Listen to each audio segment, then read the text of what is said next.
బాపట్ల జిల్లా పర్చూరు నియోజకవర్గంలో శాసనసభ్యులు ఏలూరి సాంబశివరావు 15 సంవత్సరాల నుండి ఏలూరి చారిటబుల్ ట్రస్ట్ ద్వారా కనీవిని ఎరగని రీతిలో ఎంతమంది పేదవారికి వైద్య సేవలు అందిస్తూ పేద ప్రజలకు అండగా నిలబడ్డారు.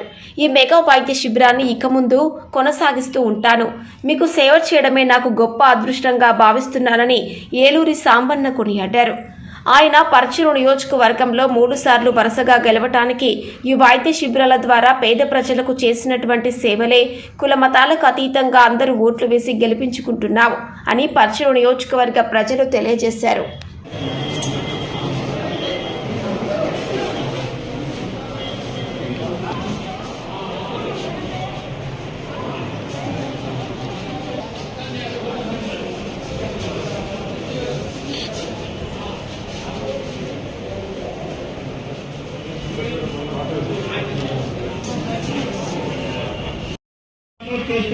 కూర్చుంటే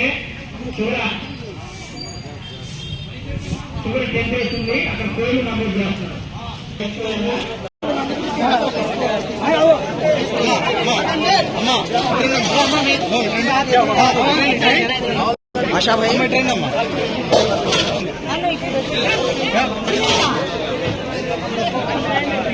వస్తుందనే ఒక ఉద్దేశంతో దీన్ని అడ్డుకోవాలని చూశారు. చాలా బాధ అనిపించింది.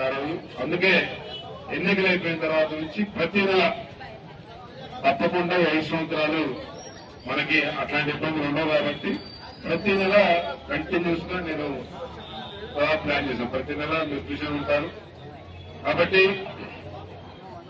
అది మంచి పద్ధతి కాదు. అధికారం అనేది ప్రజలకు ఉపయోగపడాలి. రాజకీయం అనేది 10 మందికి ఉపయోగపడి మన ప్రాంతానికి ఒక ఉపయోగపడితేనే ఉపయోగం. అంతేగాని నువ్వు డబ్బులు సంపాదించుకోవడానికి ఇలాంటి ఎదుటోళ్ళ మీద కేసులు పెట్టడానికి రాజకీయం వాడితే పెద్ద ఉపయోగం లేదు. ఎన్నో కేసులు పెట్టారు, ఎన్నో రకాలుగా వివరించారు. వాటన్నింటినీ తట్టుకొని మీ అందరి ఆదాయమానాలు అండదండంతో అద్భుతమైన విజయాన్ని అందించారు. దాన్ని స్ఫూర్తిగా తీసుకుని మీరు పెట్టిన మీరు చూపెట్టిన అభిమానాన్ని స్ఫూర్తిగా తీసుకుని మళ్ళా మీ దగ్గర ఇంకా 4 మంచి మార్కులు వచ్చేదానికి నేను కూడా గట్టిగా ప్రయత్నం చేసి ఈసారి మన నియోజకవర్గంలో ఉన్న మిగతా సమస్యలను కూడా గట్టిగా పరిష్కారం చేసడానికి చర్యలు తీసుకుంటారని చెప్పి తెలియజేస్తా ఉన్నాను. నిన్ననే ఒక సబ్ స్టేషన్ అక్కడ